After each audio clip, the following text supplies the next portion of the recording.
Hello, everybody. Welcome to an unrendered interview. I haven't done one of these in a minute. Been on hiatus, but we're back and we're starting off with interviewing my good friend MANTQLA. You know, um, he's a producer, DJ. His brother Bevan Caken does some rapping too. And yeah, that's what's up. So to the people who don't really know you, just introduce yourself a little bit. MANTQLA, man. Big CK shit. Produced on the CK album, a few joints. Did a lot of shit with everybody, man. Yeah. Sir.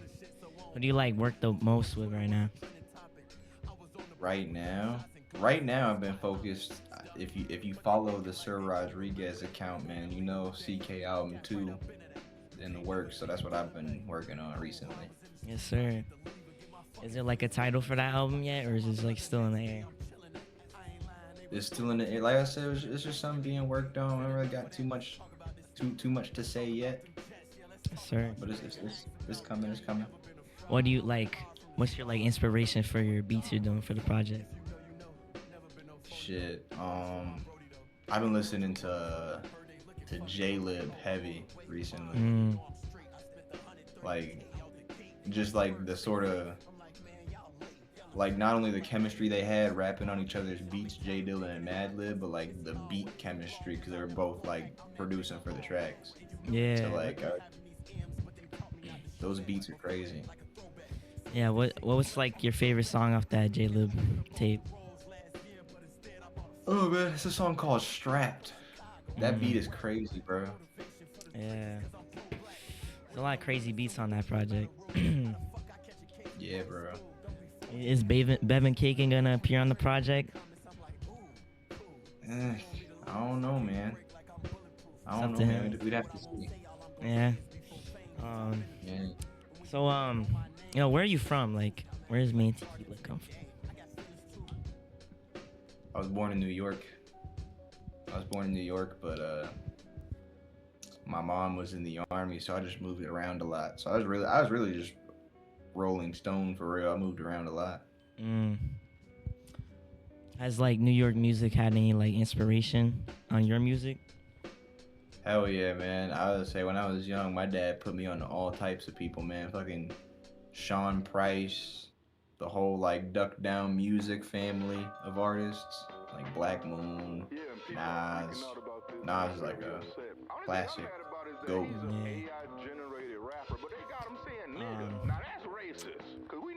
Is there anybody else in your family that does music, or is it just you?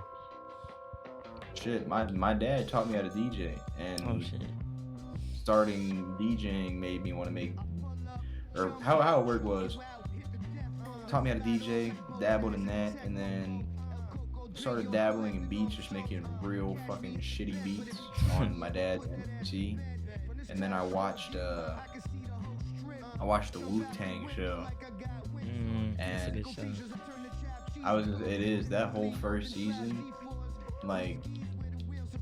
seeing RZA or seeing the actor, seeing RZA do it basically, just fucking intrigued me. And then I tried it and I just fucking got hooked. Yeah. I fuck with that show, but RZA's voice in it just it always knocks me off guard, bro.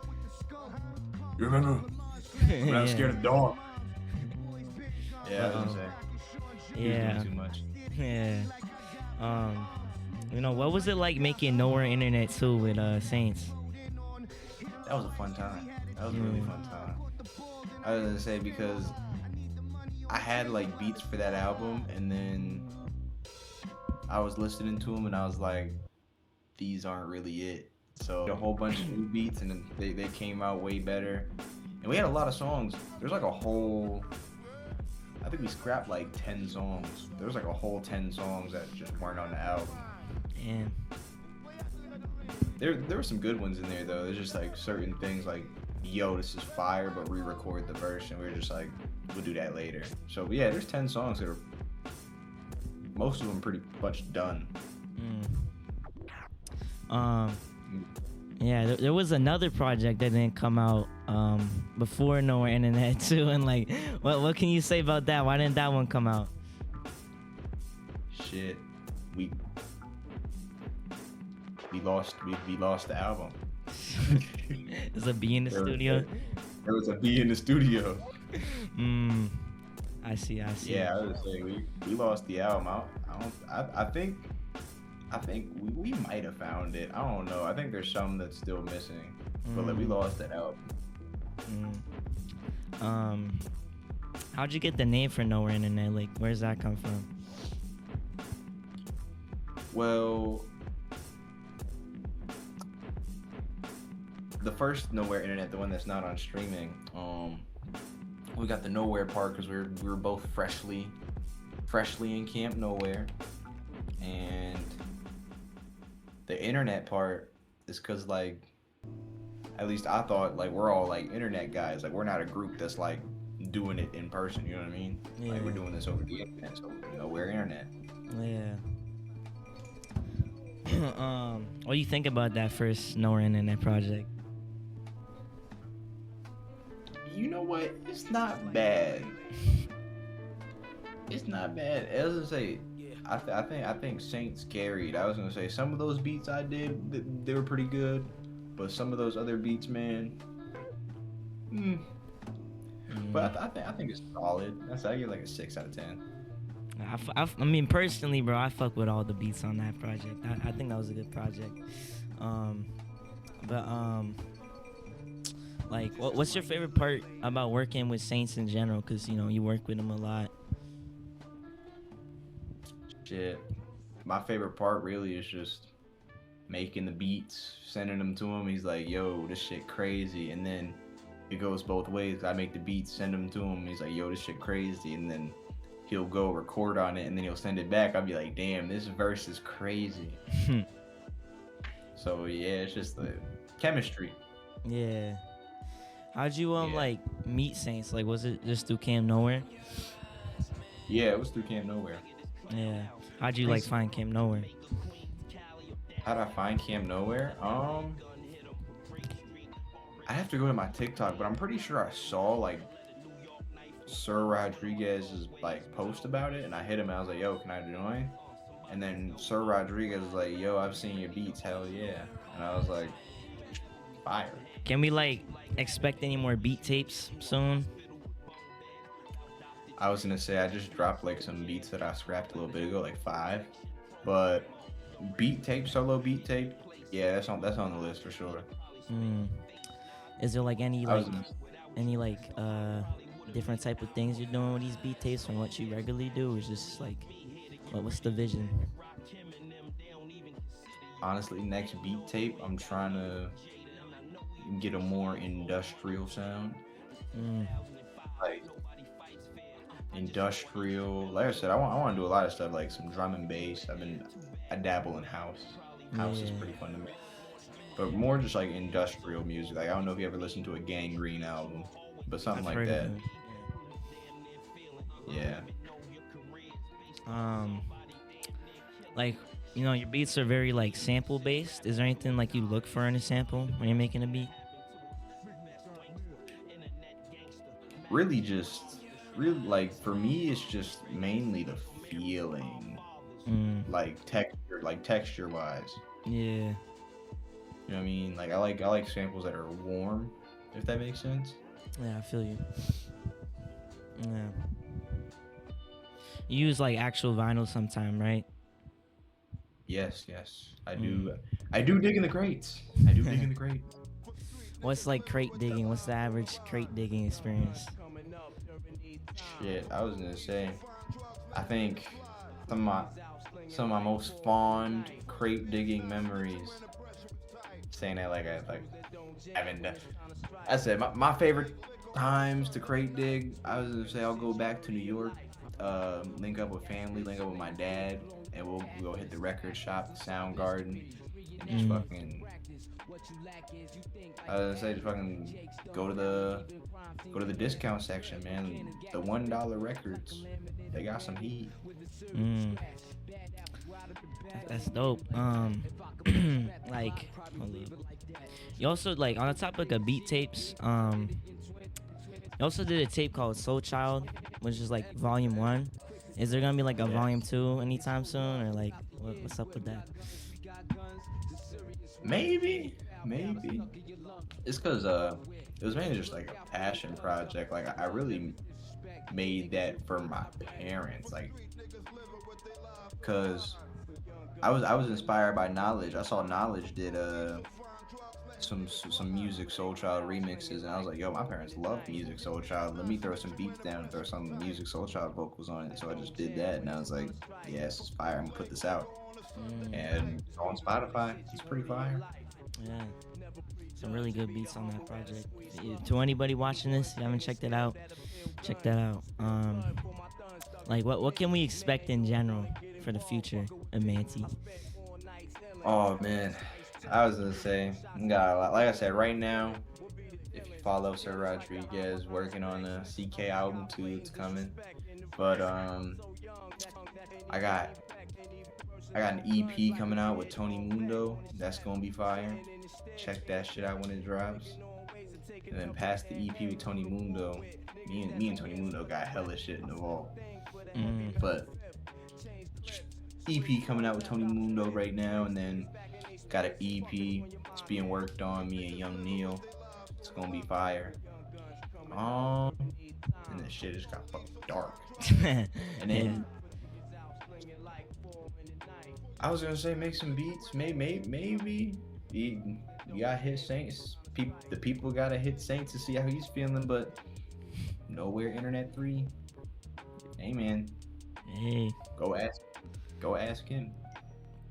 Could just be a fucking new album. Might not even be part of the Nowhere Internet series. Gonna try to get on that Yavin mixtape, man. Oh yeah, definitely gonna hop on a beat for that.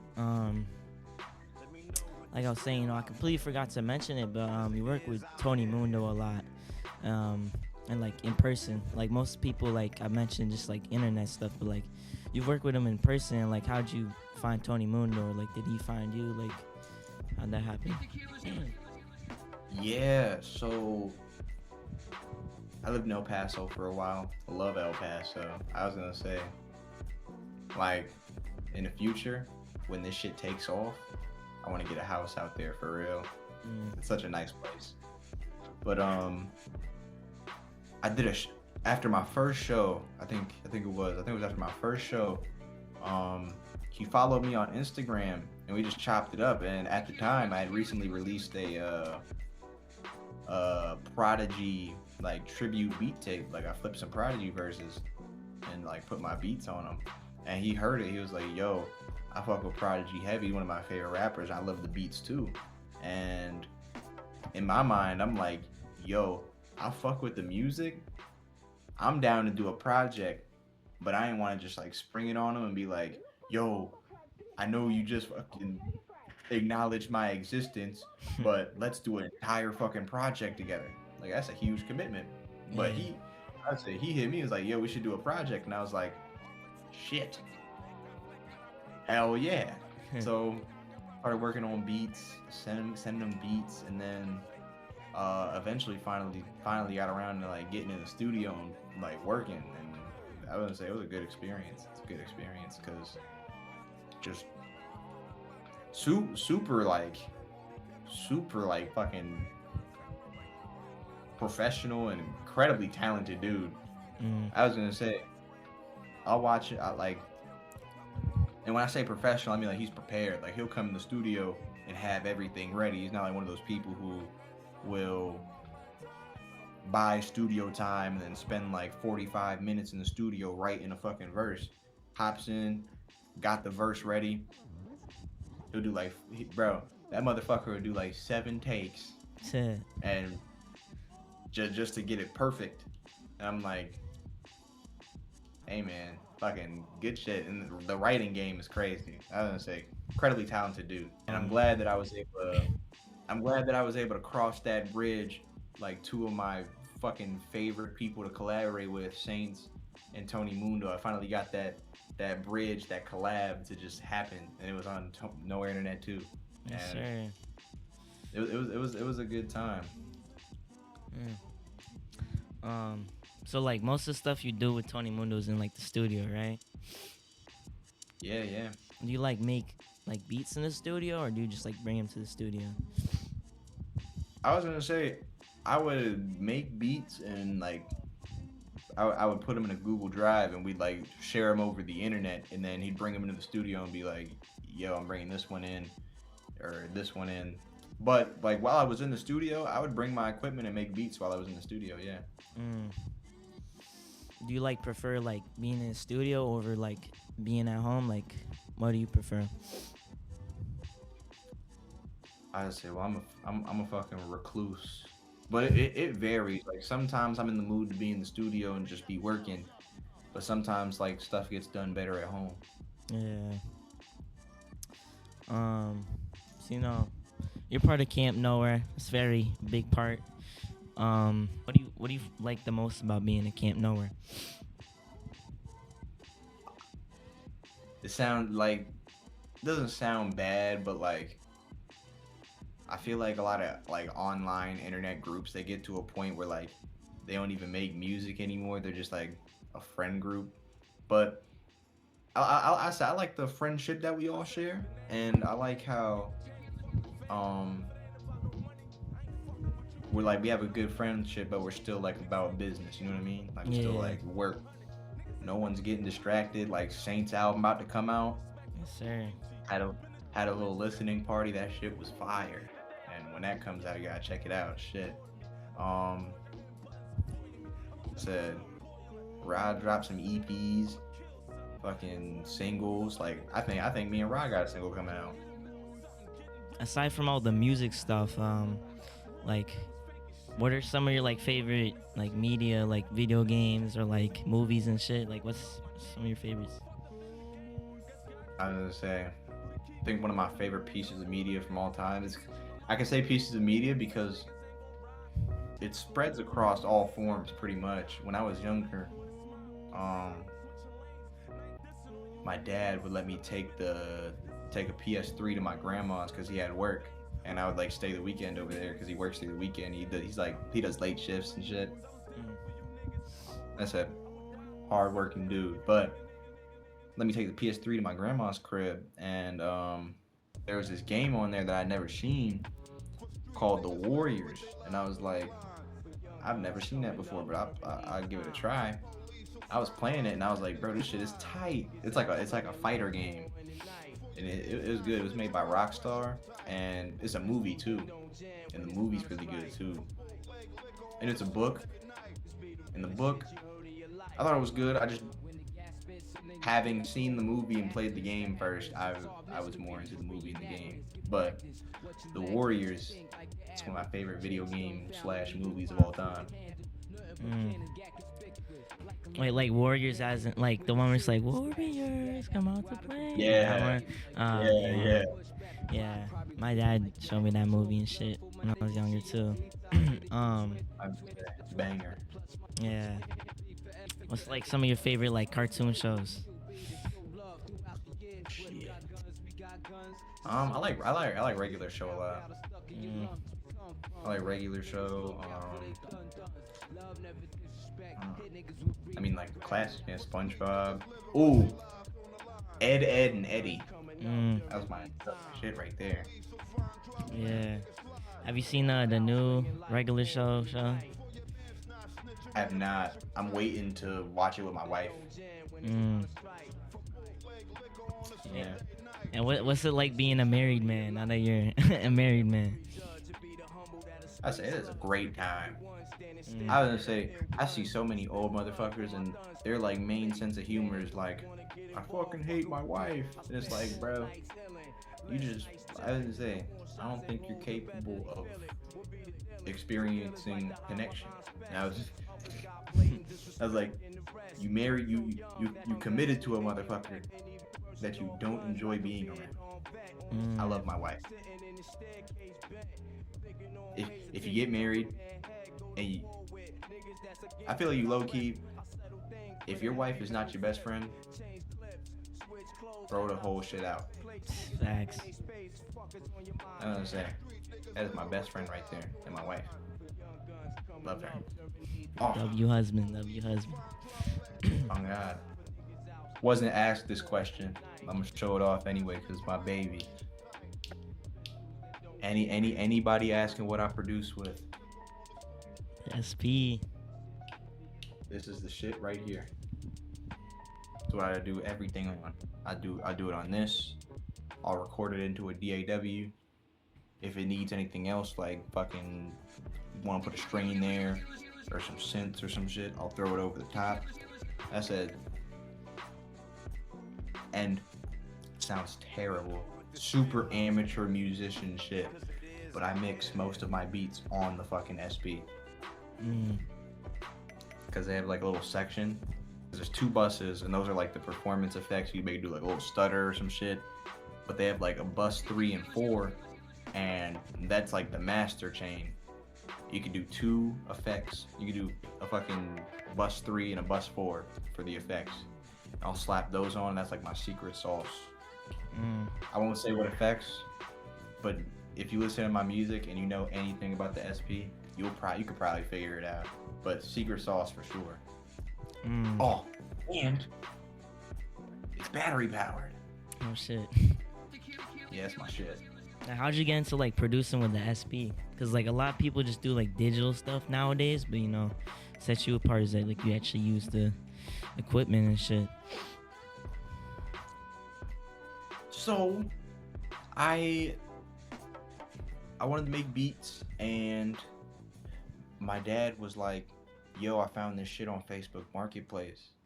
It's a SP202, and it's kind of like what MF Doom used to make his music. And I was like, yo, if you could scoop that for me, I would love that. He got me that, and the SP202 is where I started like fucking with the analog stuff.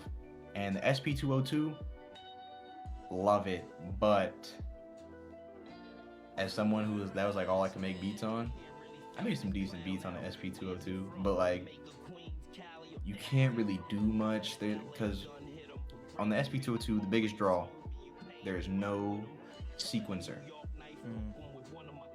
So you either gotta play everything by hand, or they had this like counter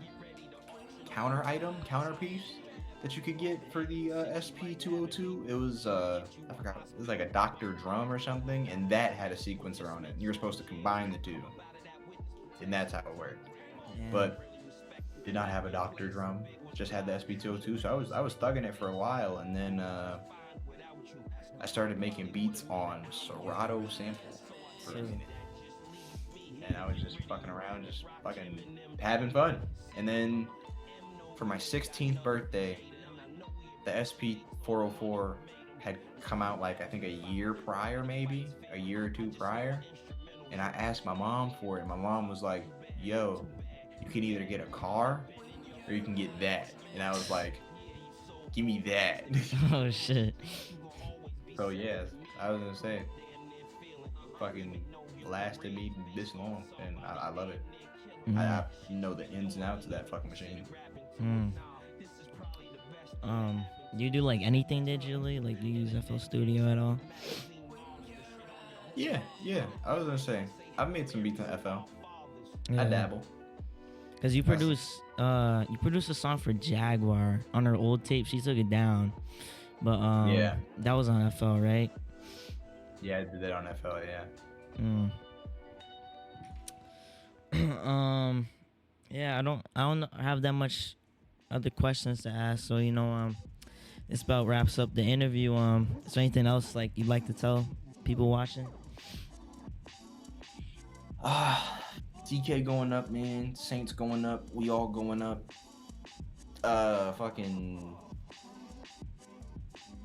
be here, be there, be square. And any other groups, man. I respect what you're doing, but we doing it the biggest, man. You either gotta get down or fucking lay down. Yes, sir. You know what I'm saying? That yeah. No, but for real though. Just gonna keep working, man. Sure. Alright, that wraps it up. Shout out MANTQLA. Check out his music, buy a beat from him, check him out. Man. They're cheap.